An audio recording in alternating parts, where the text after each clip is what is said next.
you with us, sir. What do you want? Okay, I mean, it's so pretty much who I am for those who don't know. Doug Walker, I got a website called IGotTheGlasses.com. Probably my most famous character is the Nostalgia Critic. I look over old nostalgic movies, usually from the 80s and 90s. I also have other characters like Just Ray Bum, who does bum reviews. I have a character called Ask That Guy with Glasses, where every question I answer is wrong. And I have video game confessions, where I talk about I'm a bartender at a bar where video game characters come in and I share their dirty stories. And I just do all around vlogs and reviews and sketches, all sorts of cool stuff like that. So with that said, ask me stuff. You. I've got a quick question about the anniversary. It's very quick. What made you decide to do the direction that you're doing for this year's anniversary special? The anniversary special with the shorts, and we're doing a short, we're having other people do shorts. We sort of knew we couldn't top To Boldly Flee, so we just decided not to, and we knew we wanted something just different, a little bit more low scale, and could survive on its own. You didn't have to know us in order to enjoy it, and we just wanted the producers, whoever wanted to do it, to be allowed to do their own stuff and sort of come together with their own creative ideas and just something surreal and strange with the internet, and that's ultimately what it is, and that's also Matt Williams' final video on there is his documentary on the internet. So there'll be a lot of really, really cool, fun stuff on there. So, awesome. Hey, what else? Yes? You announced To Boldly Flee that you were, after To Boldly Flee, that you were giving up the Nostalgia Critic or taking time off from it. What made you decide to pick it up again, and how close to the actual events was the Review Must Go On video? The Review Must Go On, that's the video that announces I'm coming back as a Nostalgia Critic, and it definitely was not, Getting Rid of the Critic was not a fake out, like an intentional fake out. It wasn't like, you know, yeah, numbers are down, let's do this, and then suddenly bring it back to get our numbers up. It wasn't that at all. I wish I was that smart. But no, what it was, we felt like we were just running out of material, and it was starting to be repetitive, and we were relying a little too much on running jokes, and just things were getting too busy to keep it consistently funny. So I thought, well, okay, let's stop now and pick up something else. The other thing we picked up didn't do very well, but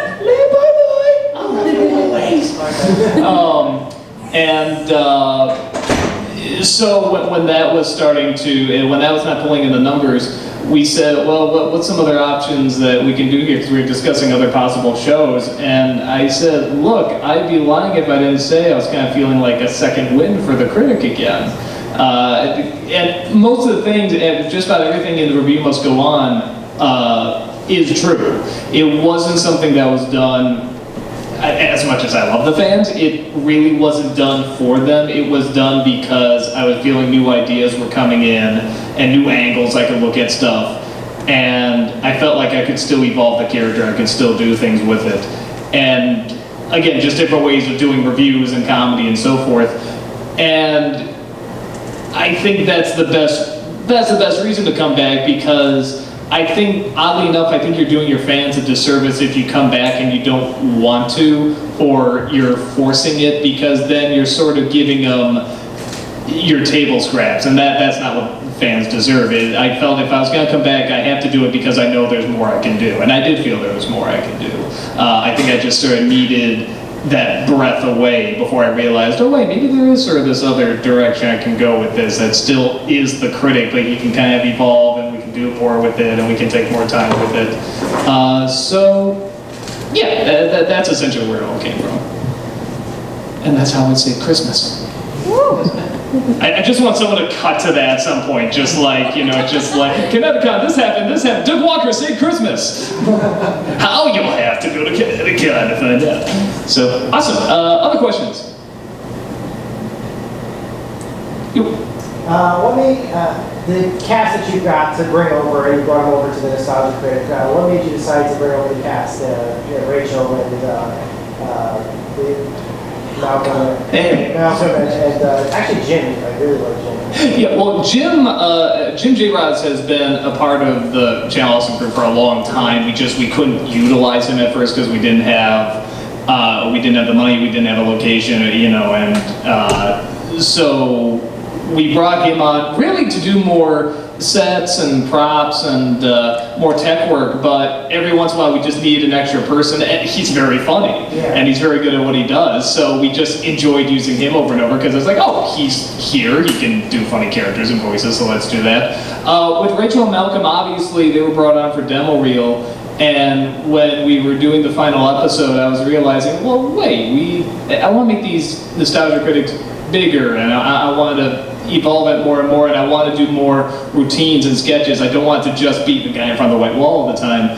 And I thought, well, and let's use them for the same reason we're going to use them in demo reel, so that they can play different characters and they can do different parts. And they're both great at it, and they're both incredibly talented and phenomenally easy to work with. So it just seemed like the logical choice. Like, yeah, let's go ahead and do this. Let's have them on board. Let's keep them on board. Which is funny because when we did when we were telling them, hey, this episode we're shooting here, this is going to be the final episode. If we find anything else, we'll let you guys know. And they're very grateful and very kind about it and stuff. And literally, like, the next week, I'm like, hey, you guys still interested? Or like, yeah. So it's great working with them. I mean, like I said, they're just unbelievably kind people and unbelievably laid back and cool and just wonderful to work with. So, other questions? You. Out of all the conventions in New England, what makes you want to come to ConnectiCon every year? Oh, I don't. They force me. I mean, you don't know what happens in the green room. I mean, we just come in and, we're just on our knees saying, did we do all right? And they're like, no! No, I loved, the way cons usually work for me, I go to the ones I'm usually invited to. I don't seek them out too much. And this was one I was invited to last year, and I just loved it. I loved it because it has so many good guests. It has a lot of guests that are great with the fans, are great sort of having fun with the fans, are very funny, very creative, and the fans, of course, are great, and they're having a lot of fun, and they're really excited, and I love the location, I love just the feeling of it. It's something about this con really just gels, and I really love just the feeling of this con. At least I loved it last year. It could suck this year, but I really, really got it. So, other questions? Yep.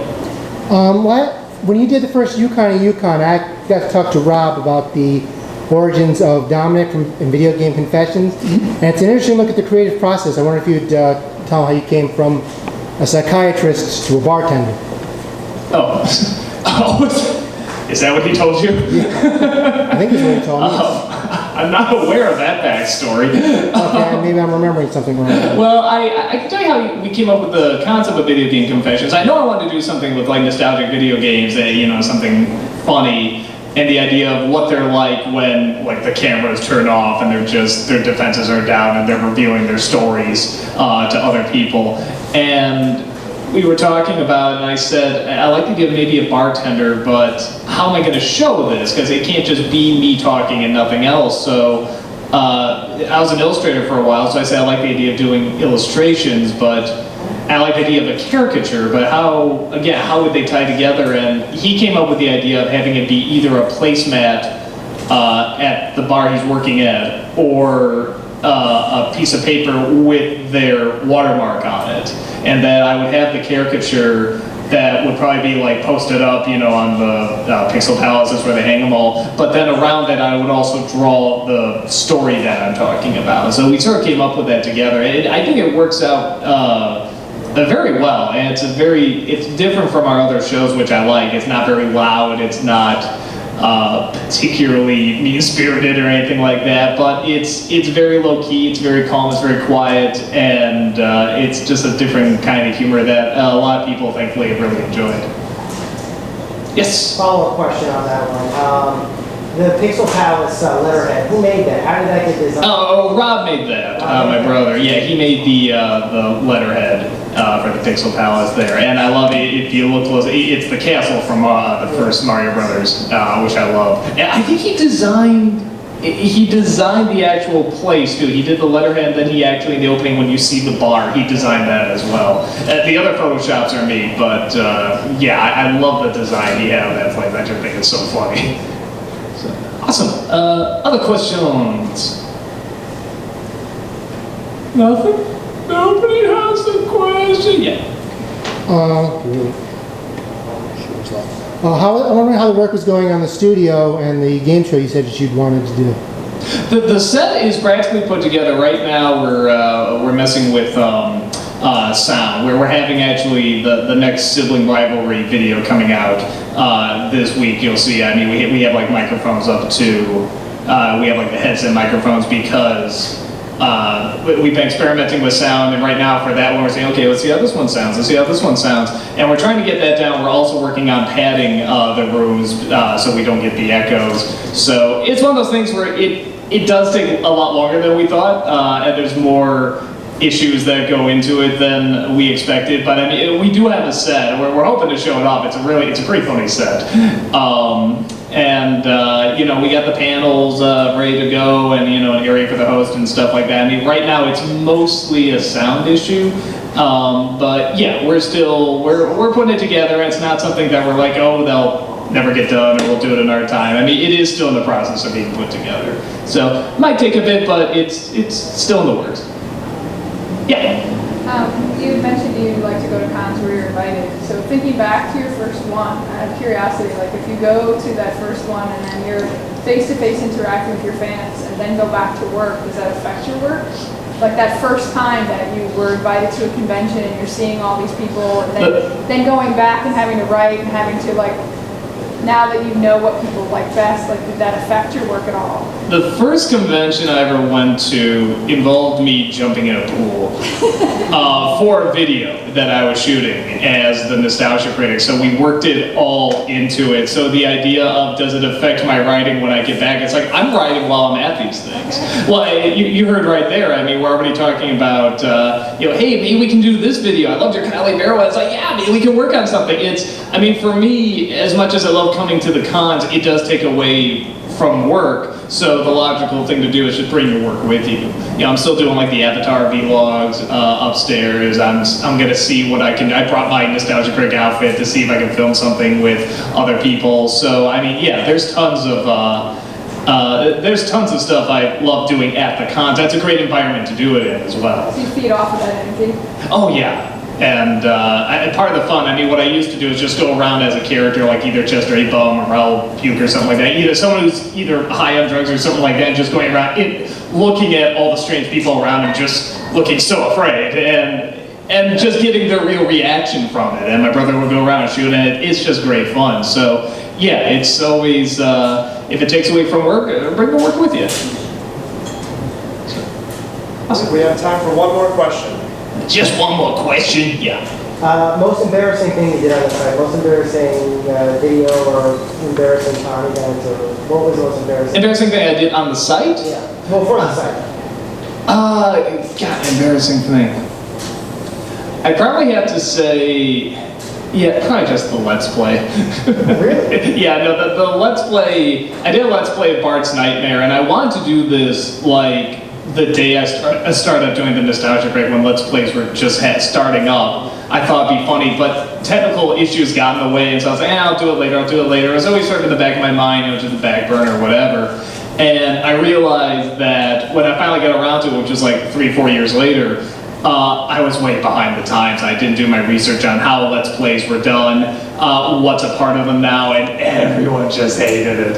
And it's one of those where I wish I could be like, oh, it's a good video and I stand by it. It's like, yeah, no, it's not very good. So if other people like it, great, go ahead and enjoy it. Yeah, I'm not a fan of it either. But I'm not one of those people that feels like I have to, if something fails, I have to yank it or be like, no, don't look at that. It's like, no, learn from the failure. See how somebody failed, and you know, hey, they can still come back from it. They can still be okay, and yeah, just learn from your mistakes. I mean, I think that's a good thing to remember. So, yeah, that's about it, and I shall talk to you later. Take care.